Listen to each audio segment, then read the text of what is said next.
Hey guys, this is Moriarty, And I am Crypto Spook. and today we're taking a look at the game called The Hive. Okay, what kind of game is this? It is an RTS. Oh, really? It is an actual RTS, which, let's face it, you just don't see those anymore. You really don't. I was just thinking how much I like RTSs. Instead, you're going to see MOBAs. It's very, very rare that you actually find an RTS anymore. The plot of this game is pretty neat. You are an alien, bug-like hive. Think Starship Troopers, and you are trying to break out of your catacomb deep under the earth, gain powerful artifacts, and take over the planet. The only good bug's a dead bug. Yes. And you are the brain bug, so eventually you're going to have something shoved in your face. Oh, yay!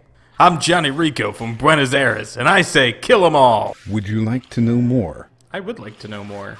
It's very standard RTS in that you have your barracks, you have your worker units, things like that. Your workers can attack, but they don't attack very well.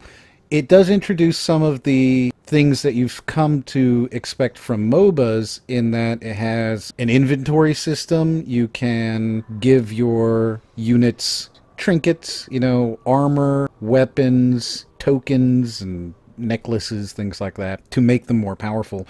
One of the things I really was happy about as I was playing the game is that those trinkets don't disappear if your unit dies. They just go back into your inventory. That was important to me because I lost my units a lot. And the bad guys appear to be Anubis from Egypt. They are all Anubis from Egypt. That's good, because it does kind of look like you're in some type of temple, like Egyptian, possibly, place. Underground as well, in a cavern with a hole in the top. Yeah, giant cavern. Yeah. Which, it's a good place to be. Good place to be. It is. It's nice. And there's temples and all that kind of stuff. It's a cool aesthetic, and I enjoyed the art. I enjoyed the game. Really have nothing bad to say about it except for the fact that it is a little slow. It's got a very long tutorial. It's got a lot that it teaches you in that tutorial that I felt didn't need to be taught in such a lengthy manner. It's one of those games where you find yourself going, I understand what you're going to tell me what to do. I get it already. Can we just move on? And there was no way for me to skip it, and I was forced to just kind of sit there and go through everything.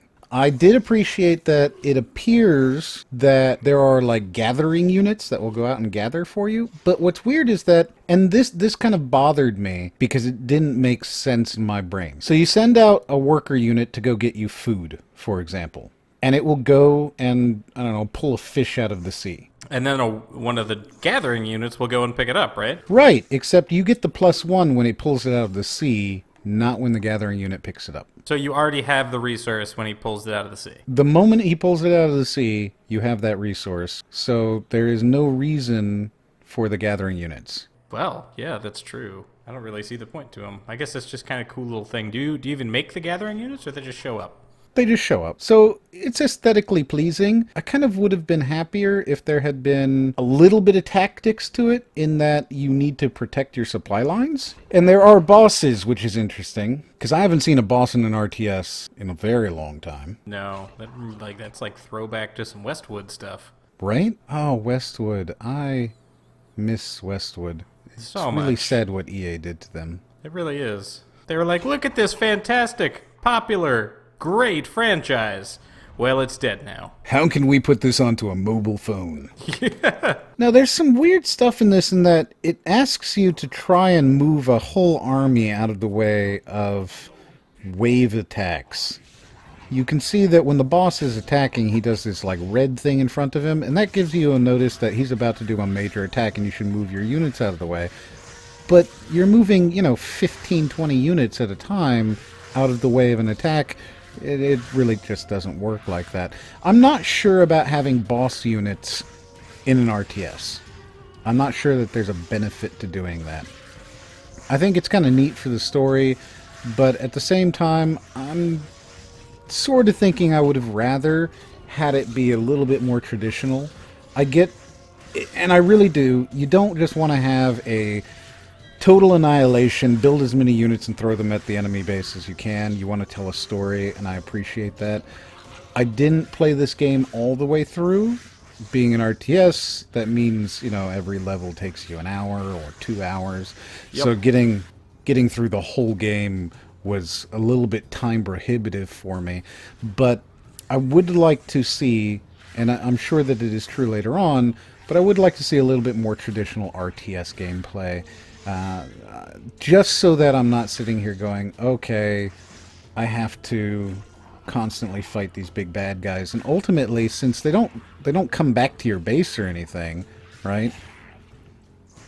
It's really still a total annihilation, build all your units, throw them in, build all your units, throw them in kind of thing. Pretty much, yeah. I mean, I don't know, this is definitely an interesting concept, and you built all those units really fast. Yeah, that's another one of the nice things. It doesn't take you a long time. Plus, you can build other units like the Queen unit, which is that giant big bug thing that you've seen a couple of times. And that will allow you to call units in. What does that do exactly? You can just put down eggs and out come some new bad guys for you. That's a lot faster than building them from the barracks. So it's definitely a game that's designed to keep the combat moving quickly, which I appreciate, because RTSs take a long time, and I don't want to spend that much time building units and just staring at a little ticker going by saying, your queue of 15 units will be done in 3 minutes. That's not a whole lot of fun to me, so I appreciate that they try to take out the unfun parts of the game. The combat's not bad, though. Were there, defensive options, stuff like that? Like, you can set them to scout and guard and things? No, you can just move them. Well, more's the shame. It's not that kind of a tactical RTS. It's definitely not Supreme Commander. Oh, Supreme Commander, that's a great game. Fantastic game. And you know what? I think this game would be a lot of fun in multiplayer. I'm not sure that it's at esports level, but definitely a lot of fun. When every rush is a Zerg rush. Every rush is a Zerg rush. So yeah, I enjoyed it. I think it was cool. I enjoyed the story simply because, hey, it's not, you're humans fighting for blah, blah, blah.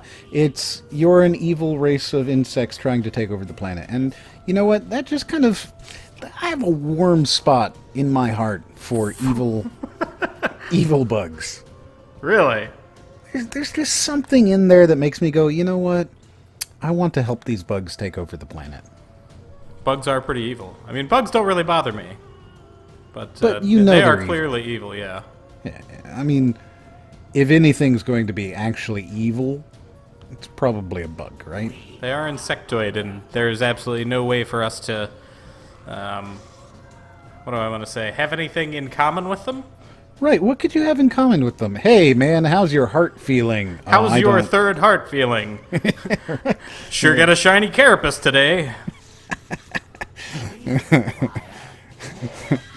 What kind of wax do you use? Carnauba? Oh no! That is made from bugs. Or no, that's shellac, isn't it? Shellac. Shellac is straight up bugs. Yep. Beetles. So it's a cool little game. I think it's definitely worth a try. It's $20 and it's got a lot of gameplay there. This is one of those games that you're going to pay your $20 and pay 50 cents an hour. One of the things I didn't like, though, is that the turrets that you do have don't really do anything. They don't do any damage. They're not very defensive at all. They just kind of annoy the enemy. Yeah, and I'm sure that's mostly because at this particular stage in the game, this is only 2-3 hours in. At this particular stage of the game, you're not really powerful enough. So do you keep your army from, or well, maybe not your army, but do you keep, your units from one stage to the next? And just have to rebuild your base? No? No, there's no continuity that way. The enemy was so much more powerful than me at this particular stage that I actually thought I was supposed to lose. I figured it was part of the story for me to lose. Wow. One of the things that was annoying to me this particular point is that I had no manis. And that's because I'd built all of these turrets to take down the boss and couldn't build any more turrets to save myself. Oh, that sucks. Yeah, because there's a very finite amount of resources per map. I see that. That's good, though. I don't know how that'll translate into multiplayer, because that would be incredibly boring to just be sitting there going, well, guess we're going to fight worker or worker. I'll send one worker at you at a time until you kill my queen, and I can't do that anymore. So, there you go, guys. That's The Hive. It's an RTS game. It's pretty neat. Check it out. I mean, I think that it's definitely an RTS, and you don't see many of those nowadays. It's definitely a hybrid RTS, though. Or maybe it's not a hybrid RTS, and it's just really difficult. I think hybrid's the right term because it has some of that MOBA stuff going on in there. Altogether, though, it's a neat game. I would check it out. Anyways, there you go, guys. That's The Hive. If you like it, like it. If you didn't like it, don't like it. Leave a comment below. Let us know what you thought. Until the next one.